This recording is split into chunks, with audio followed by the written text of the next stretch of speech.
کاسه کباب اصل اردبیلی اینا، با این کره محلی اردبیلی دوغی هم هست. به به، اینم کره اردبیلی میره برای کاسه کباب آماده بشه. آقا صحنه رو نگاه، اینم از کنجد که آخر کار میاد، یه دونه لیمو ترش هم بغلش و تموم کار. بریم برای کاسه کباب شب زدگان.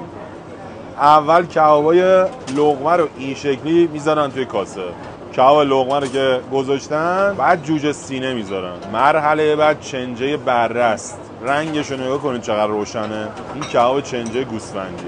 بعد از اون قارچ کبابی، گوجه کبابی و فلفل کبابی.